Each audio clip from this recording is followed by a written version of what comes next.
Onda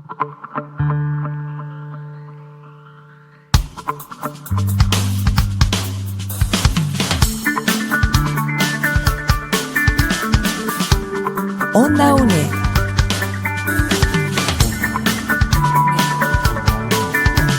Un espacio de la Escuela de Ciencias Sociales y Humanidades de la UNED.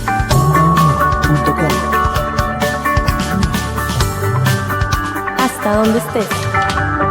Onda UNED. Acortando distancias.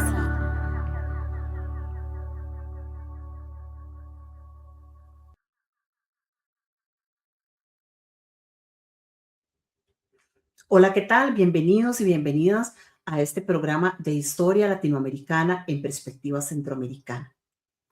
Hoy vamos a conversar sobre la invención de los estados nacionales, un tema de enorme vigencia en este momento y en medio de un marco de extrema derecha en la política regional.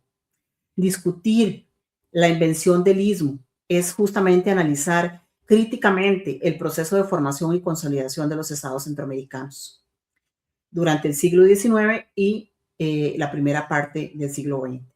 Y en ese interín hablar de sus identidades, de los mitos que se han construido alrededor de todo eso, de las fronteras, de las liminalidades políticas y discursivas inventadas o invencionadas por las élites locales y por los grupos hegemónicos, que realmente han generado un mosaico fragmentado por la exclusión social, la militarización agraria y las presiones geopolíticas. Nos acompaña para discutir este interesantísimo tema la compañera, la colega Adriana Barrantes. Adriana, bienvenida a este programa. Un gusto estar con ustedes por acá nuevamente.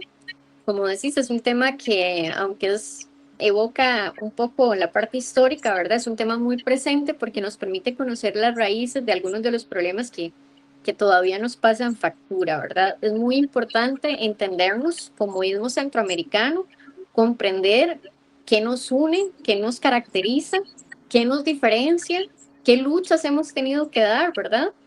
Y cómo se desempeñaron las élites para crear en los diferentes países que forman el istmo centroamericano un concepto de nación. Y en ese sentido, Adriana, entonces contanos un poco qué significa, qué ha significado la construcción o la invención de esa palabra que a veces tal vez a los estudiantes les puede resultar compleja, del Estado-Nación. ¿Qué significa eso? ¿Por qué no ha sido un proceso homogéneo, idéntico, digamos, en todos los países del istmo centroamericano, si bien hay elementos, digamos, evidentemente similares? Y también un poco tal vez abordar a dos países de los que no se habla mucho y que están excluidos del discurso, que son Belice y Panamá, excluidos del relato. Entonces, empecemos por ahí, un poco a debatir ese tema tan valioso, tan importante. Bueno, lo primero o lo más importante para tal vez aclararle a nuestros estudiantes es que este concepto de invención no está ligado a un concepto de falsedad, sino más bien lo que nos recuerda es que las naciones no son entes biológicos o geográficos, sino que detrás del concepto de nación hay una construcción, que es una construcción política, es una construcción discursiva e histórica, ¿verdad? Que corresponde a una serie de características que en cada país centroamericano reconocemos como diferentes. No todos los países de Centroamérica vivieron el colapso colonial de la misma forma, como no todos vivimos la colonia de la misma forma, ¿verdad? Entonces, las élites locales tuvieron que inventar el concepto de nación, inventando mitos, héroes, fronteras, incluso estadísticas, para legitimar la soberanía y esa condición de Estado. ¿Por qué decimos que no es un proceso homogéneo? Porque cada colonia vivió el trauma de la separación de la Federación Centroamericana, en el caso de los países centroamericanos, de una forma distinta, como también vivió la época colonial de una forma distinta, ¿verdad? Entonces tenemos, por ejemplo, en la siguiente diapositiva podemos ver algunas características. Tenemos, por ejemplo, una Guatemala que heredó todo un aparato fiscal, ¿verdad? Y un aparato centralizado de la posición que tuvo privilegiada incluso en la época colonial y después como Federación Centroamericana. En el caso de Honduras, por ejemplo, tenemos una élite que le costó muchísimo unificarse y que le costó muchísimo articular el ingreso de Honduras en el mercado internacional. Y eso le costó ser muy vulnerable a enclaves y a transnacionales, ¿verdad? En el caso de Costa Rica, nosotros vivimos una especie de aislamiento geográfico, ¿verdad? Siempre estuvimos muy, muy lejos de esos centros de la Federación Centroamericana y de los antiguos centros coloniales, ¿verdad? No tuvimos la visión de desarrollo que tuvo, por ejemplo, Guatemala o incluso Honduras. Incluso Nicaragua tuvo más desarrollo que nosotros en la época colonial. Y ese aislamiento nos permitió de alguna forma que se diera un consenso político más temprano y que las élites, por decirlo así, se pusieran de acuerdo de una forma más eh, consensuada que en otros países. Entonces, bueno, vamos a ir viendo con detalle cada uno de los países de Centroamérica, pero lo que tenemos que entender es que es un mosaico fragmentado que muchas veces fue violento y que responde a características muy diferentes y muy particulares de cómo se vive este proceso, ¿verdad? En el caso, como me preguntabas, en el caso específico de Belice y Panamá, que podemos ver en la siguiente diapositiva, aquí tenemos que tomar en cuenta lo que historiadores como Víctor Hugo Acuña o David Díaz o incluso Luis Antonio Tovar nos dicen que estos dos países corrieron con carriles históricos completamente asimétricos y distintos al resto de Centroamérica. Entonces, cuando se analiza el panorama de la invención de los Estados-nación de Centroamérica, no se puede incluir en ese mismo análisis a Panamá, porque fue una provincia de Nueva Granada, es decir, Panamá tiene sus orígenes coloniales, su independencia y sus procesos posteriores más ligados a Colombia. Su proceso de separación y de construcción estatal no ocurre sino hasta 1903 y lo hace bajo el protectorado político de Estados Unidos debido a los intereses que ya existían y al desarrollo del canal interoceánico.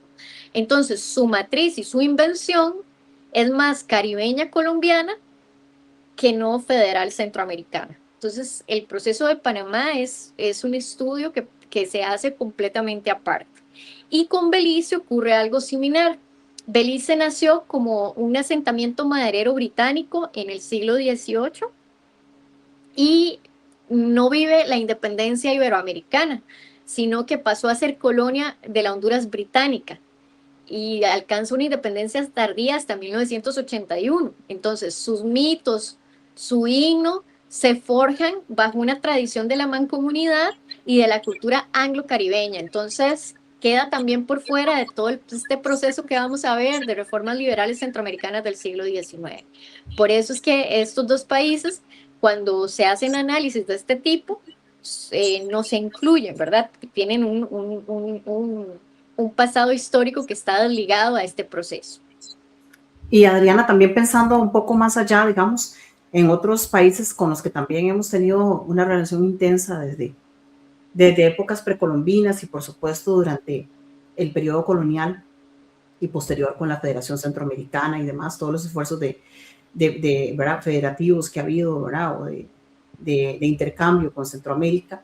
En el caso de El Salvador y de Guatemala se denotan dos características muy importantes y son los profundos procesos de militarización que son una continuidad colonial, dicho sea de paso, y por otro lado, el posicionamiento desde la exclusión de lo indígena en países con altísimos porcentajes de población indígena, particularmente el caso de Guatemala. Entonces, contanos un poco por qué ese ha sido, digamos, el acercamiento de esos dos países esos dos elementos han estado presentes en la construcción de sus estados-nación. Te comparto nuevamente la presentación. Bueno, unido a lo que decís, Guatemala intenta construir un Estado-nación modernizador sobre una estructura social, colonial, estamental y fragmentada. ligado a regionalismos y al fracaso que había tenido el liberalismo de Mariano Galvez. ¿Qué queremos decir con esto? Que era una sociedad muy dividida en sus clases sociales, ¿verdad? Muy marcadas las diferencias étnicas dentro del país. Después de este fracaso del liberalismo surge una insurrección campesina liderada por Rafael Carrera, donde autores como Juan Carlos Solórzano, por ejemplo, aclaran que el régimen de Cabrera, que va de 1844 a 1871, no fue solo una reacción barbarizada, por así decirlo, una alianza improvisada, sino más bien fue un regreso a las antiguas leyes indias de forma pragmática para tratar de contener dentro de Guatemala lo que podría ser una guerra de castas, bajo la tutela de la misma iglesia. Carrera era un mestizo y fue discursivamente blanqueado para encarnar ese mito de una nación croya. La verdadera coyuntura crítica que tenemos en Guatemala aparece en 1871 con Rufino Barrios. Justo Rufino Barrios llega a este concepto de la emergencia ladina. Los ladinos son los mestizos, que el concepto de ladino se usó mucho en Guatemala y en Honduras. Los liberales adoptaron un discurso más positivista para la civilización del indio, ¿verdad? Todo esto lo digo entre comillas porque son expresiones de la época.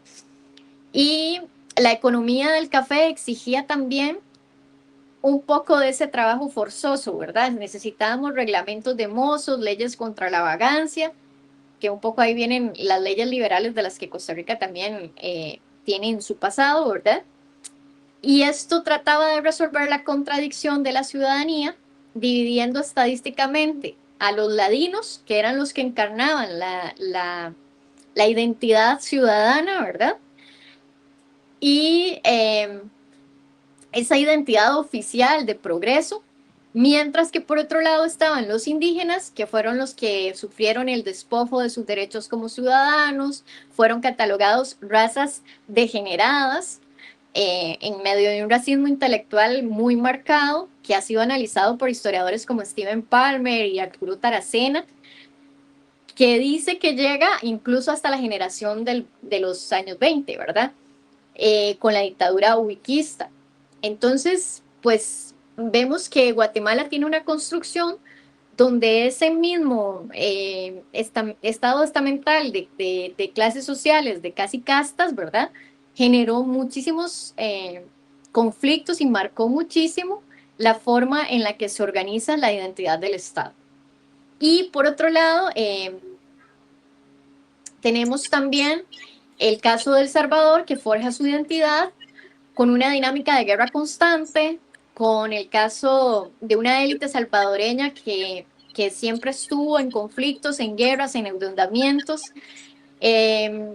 Le costó muchísimo a El Salvador generar lo que sus historiadores mismos han señalado como la parodia del Estado, ¿verdad? Para poder legitimarse.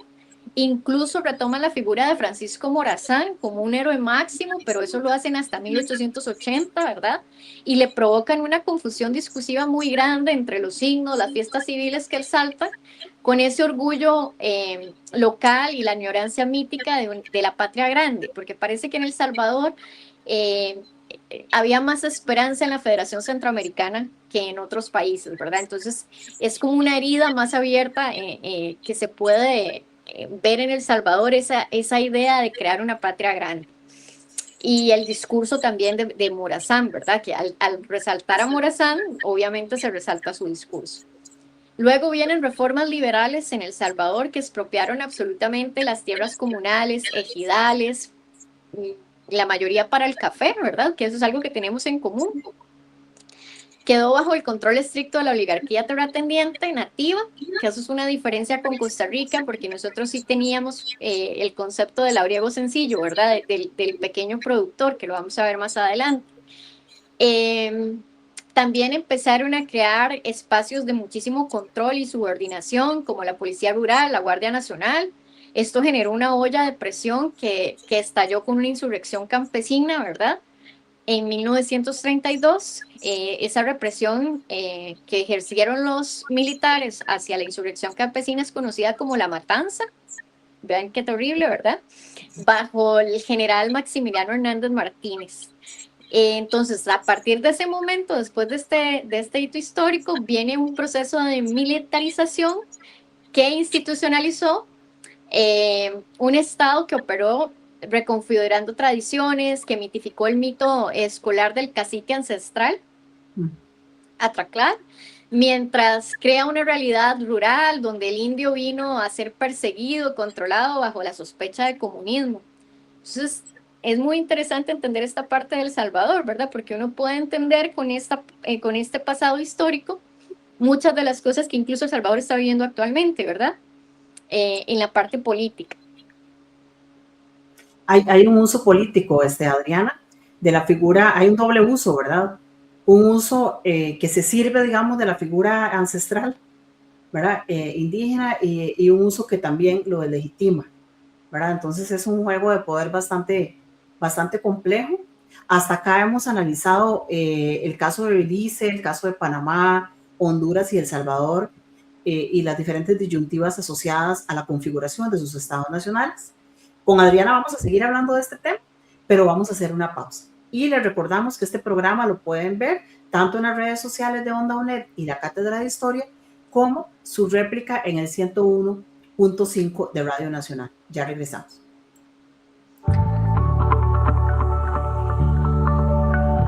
Onda UNED. Acortando distancias.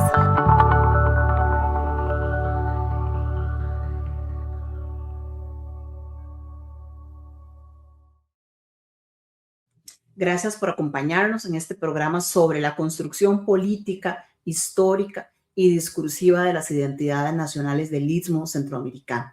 Estamos con la profesora Adriana Barrantes Granados, colega y compañera de la Cátedra de Historia. Con Adriana estuvimos ya discutiendo en una primera parte sobre algunos referentes en este tema, Centroamérica, y ahora vamos a entrar un poquito vamos a acercarnos más bien un poco al caso de Costa Rica, Adriana, a ese relato de excepcionalidad, ¿verdad? Al discurso del campesino, del igualitico, del costarricense blanco, ¿verdad? A ese discurso de homogenización que también permeó y ha permeado, digamos, las discursivas nacionales, y que en algún momento creímos había un debate más profundo, más serio sobre este tema, pero que ahora en la vuelta, digamos, de discursos de derecha, ¿verdad? Vuelven a posicionarse otra vez esos discursos excluyentes, ¿verdad? Hablemos un poco de eso, hablemos también sobre el caso de la debilidad estatal y geopolítica tanto de Nicaragua como de Honduras. Bueno, unido a lo que estás comentando y un poco para ampliar sobre este tema, ¿verdad? Es importante hacer este recorrido por las diferencias que notamos entre los países centroamericanos, porque precisamente los elementos que permiten crear los estados nacionales también marcan algunas de las diferencias de los contextos que se viven contemporáneamente o de la forma en la que ciertos discursos se aceptan o se procesan en las diferentes sociedades centroamericanas. A mí me parece muy importante para nuestros estudiantes resaltar el caso de Costa Rica, ¿verdad? Está puesto ahí como un caso de excepcionalidad, y no es una excepcionalidad porque seamos mejores, ¿verdad? Eso es algo que tenemos que desmitificar, sino porque tuvimos condiciones que lo hicieron muy diferente el proceso. En Costa Rica, nosotros, y eso es algo que yo creo que marca mucho de la dificultad que tenemos para enfrentarnos a las luchas o los retos sociales. Nosotros no tuvimos que enfrentar guerras sangrientas. No está en nuestro pasado esa parte como sociedad, que sí le tocó a muchas de las sociedades que estamos analizando, ¿verdad?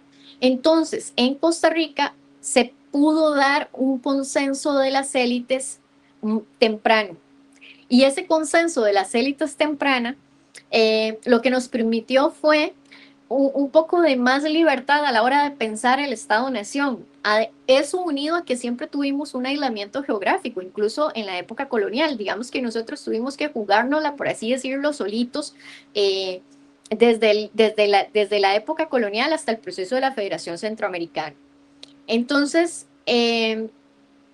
ese aislamiento geográfico y las reducidas dimensiones que tiene Costa Rica, ¿verdad? Del Valle Central y la poquita población que también teníamos para la época, ayudan muchísimo a que a partir de 1820 se empiecen a generar juntas locales, se acuñen etiquetas de paz, de orden, de legitimidad, de prudencia para diferenciarse perennemente de la anarquía civil que teníamos a nuestro alrededor y concretamente o particularmente con Nicaragua, porque Nicaragua tuvo mucho conflicto interno entre dos ciudades coloniales que fueron muy importantes, que tuvieron mucha relevancia, que fueron León y Granada, y Costa Rica también mantuvo discursos que le permitieron diferenciarse de eso para evitar y para crear consensos, ¿verdad? Para evitar enfrentamientos.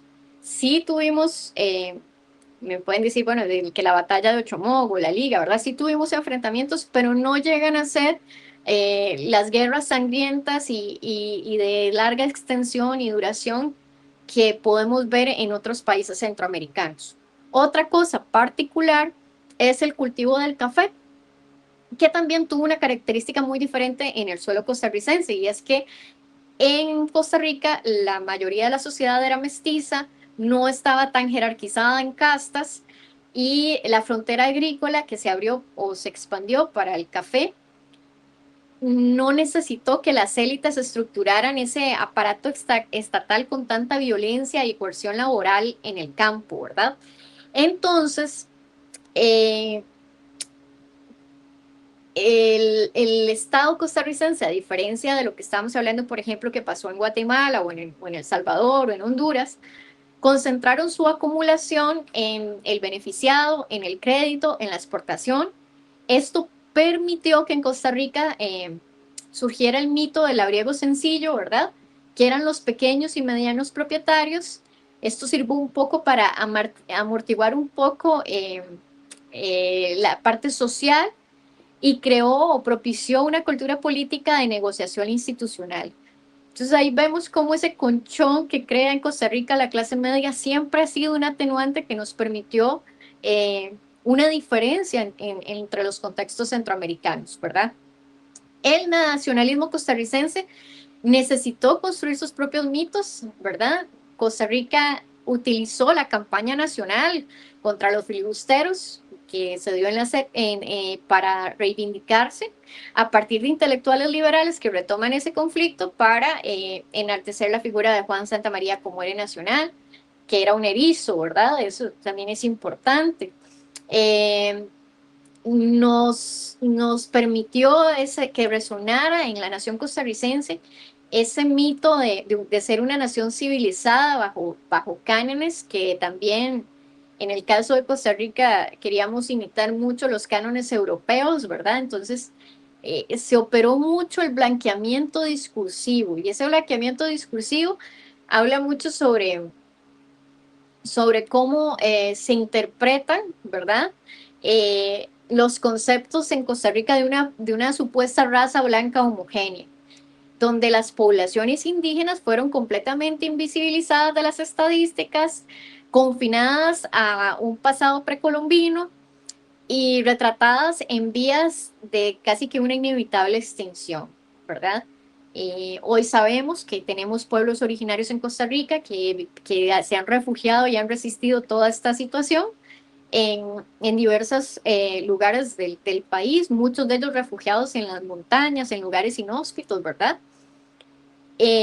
Pero a pesar de esta parte que es muy triste y que tenemos que replantearnos como país y hacer una lectura más actual, Costa Rica toma como un camino civilista que la diferencia mucho del resto de Centroamérica, ¿verdad? El ejército comenzó a perder peso presupuestario a principios del siglo XX, que eso es muy importante. El ejército de Costa Rica empieza a perder peso y terminamos siendo el primer país centroamericano sin ejército, ¿verdad? Las élites empiezan a desviar los recursos hacia la educación pública laica, que eso es muy importante. Hay un mecanismo más eficiente de control social e ideológico. Y en Costa Rica, a partir de 1920, empieza a divulgarse un lema que tiene mucho peso en esta construcción social, que es: necesitamos tener más maestros que soldados. Y esto se convierte no solo en un lema, sino en una realidad fiscal cuando en el 48 abolimos el ejército. Entonces, esos hitos de nuestra historia nos hacen completamente diferente a la historia que han vivido nuestros hermanos centroamericanos.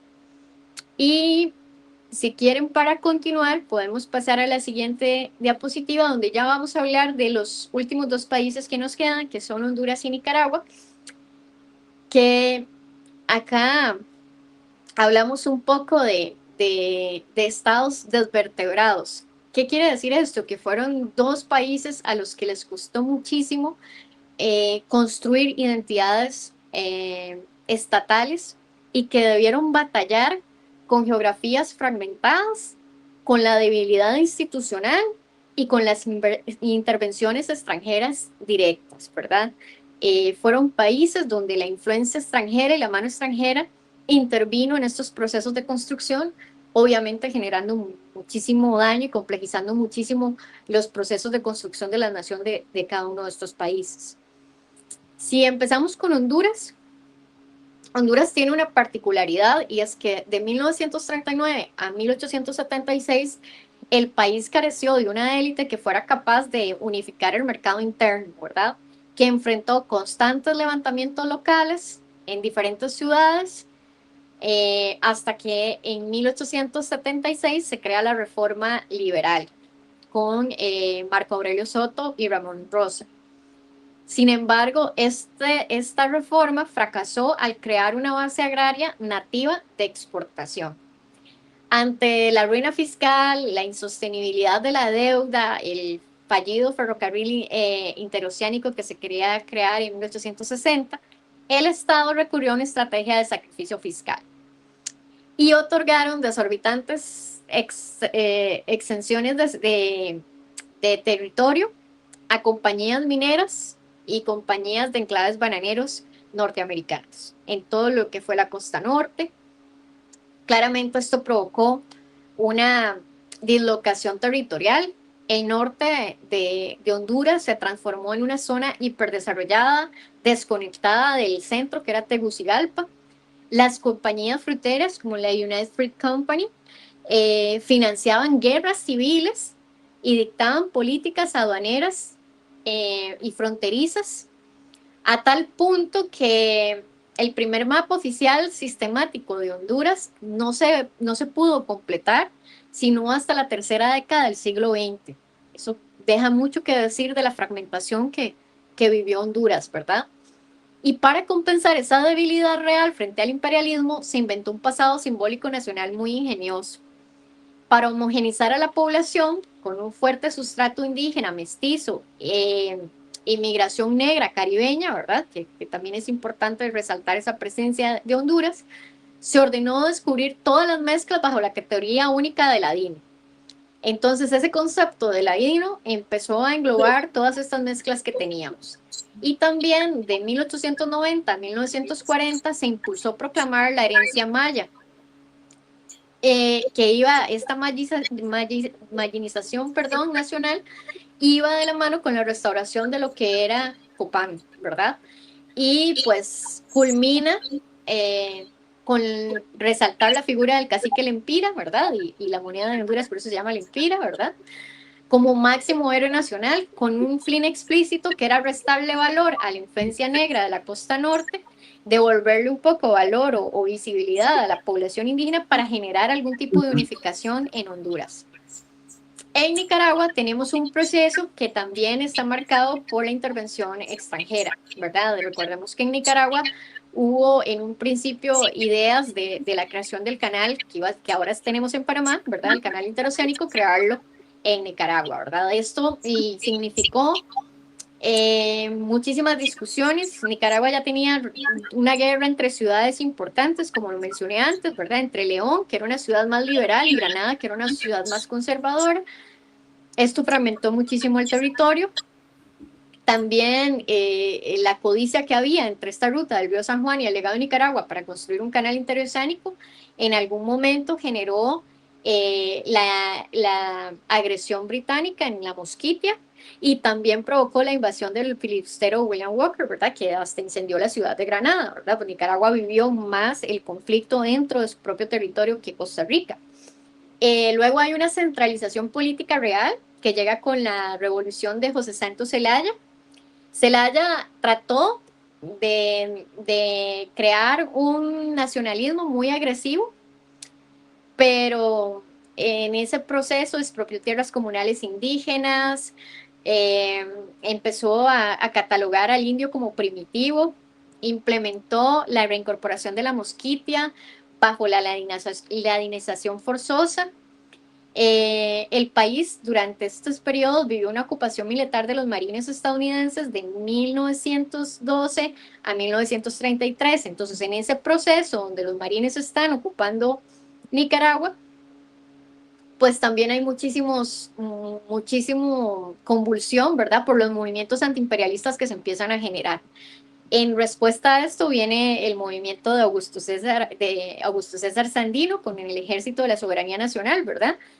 Que desata de 1927 a 1933 todo un proceso de lucha contra la invasión estadounidense, ¿verdad? Entonces, el concepto de nación indohispana, articulando las demandas indígenas campesinas, un discurso proletario, un discurso antiimperialista, lo rescata Sandino, ¿verdad? Y con un apoyo importante, ¿verdad? Recordemos que después este apoyo se vuelve a activar con el Frente Sandinista, ¿verdad?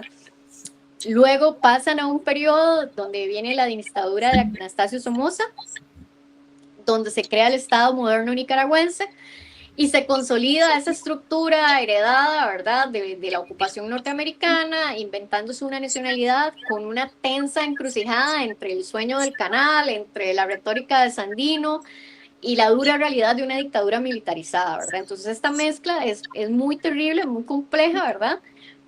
Y sin embargo, yo admiro muchísimo la identidad nacional que tiene Nicaragua, ¿verdad? Nicaragua tiene un amor por sus raíces, por sus tradiciones, por sus comidas, por su artesanía, ¿verdad? Que a pesar de todo este contexto tan fragmentado, tan herido, ¿verdad?, ha logrado resistir. Entonces, bueno, al final, acá tenemos 5 realidades, 5 invenciones estatales que nacieron del trauma de la federación, que nacieron del trauma de que al final venimos de procesos de colonización que fueron sumamente atroces, y tenemos dinámicas muy complejas que nos permiten tal vez entender un poco la realidad que tenemos actualmente, ¿verdad?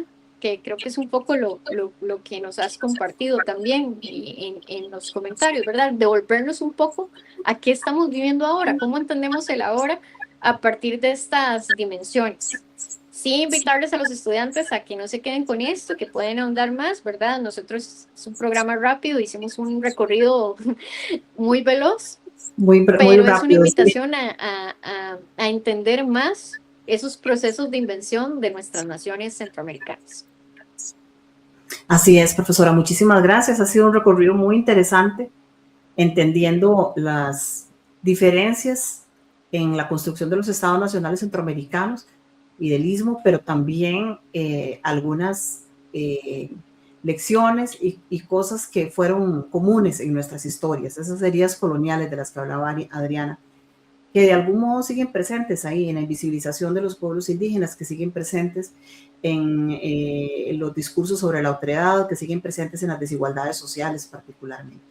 A nuestros estudiantes, al público que nos acompañó, muchísimas gracias, por supuesto, a la compañera Adriana, y nos vemos en un próximo programa. Muchas gracias.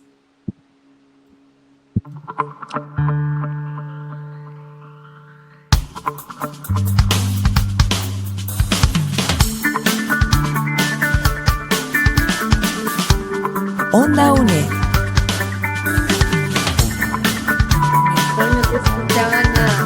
Un espacio de la Escuela de Ciencias Sociales y Humanidades de la UNED.